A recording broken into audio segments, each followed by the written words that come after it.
ఒక అబ్బాయి వాళ్ళ తాతయ్య గారి దగ్గరికి వెళ్ళి ఇలాగ అన్నాడట, తాతయ్య నేను రోజు బైబిల్ చదువుతున్నాను కానీ గుర్తుండడం లేదు, చదవడం వల్ల ప్రయోజనం ఏంటి, ఆపేస్తాలే అని అన్నాడట.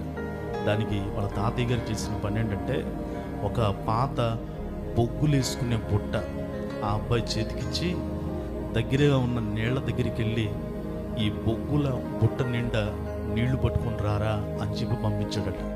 సరే తాతయ్య గారు చెప్పారని ఆ పాత బొగ్గుల బుట్టను తీసుకుని వెళ్ళి నీళ్లతో నింపుతున్నాడట, నీళ్లు పట్టుకురమ్మన్నారని.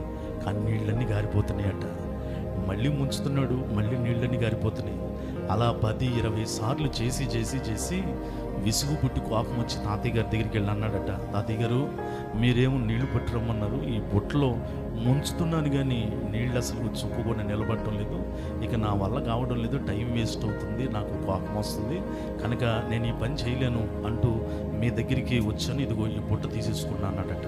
అప్పుడు తాతయ్య గారు నవ్వి మెల్లగా పక్కన కూర్చోబెట్టి, ఒరే బైబిల్ చదువుతుంటే ఏమీ గుర్తుండట్లేదు కనుక చదవటం ఆపేస్తానంటున్నావు, వాక్యం వినటం ఆపేస్తానన్నావు, అందుకే నీకు ఈ యొక్క పాత బొగ్గుల బుట్టిచ్చాను, దీంట్లో నీళ్లు నిలబడవు, ఆ సంగతి నాకు తెలుసు, కానీ ఒకసారి బుట్ట వైపు చూడు అని అంటే బుట్ట లోపలికి చూసాడట.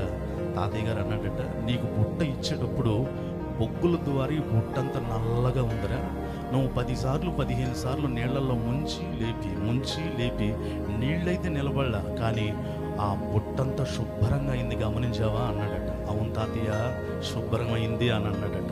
అలాగే దేవుని వాక్యం నీ గుర్తుండకపోయిన పర్ల చదివేటప్పుడు నీ హృదయం శుభ్రమవునుగాక.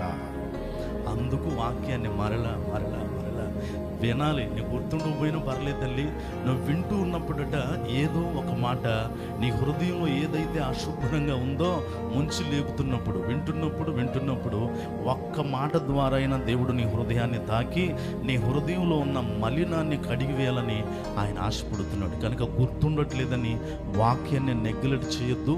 మనం చివరి దినాల్లో ఉన్నాం. దేవునికి స్తోత్రం చెప్తారు. సరే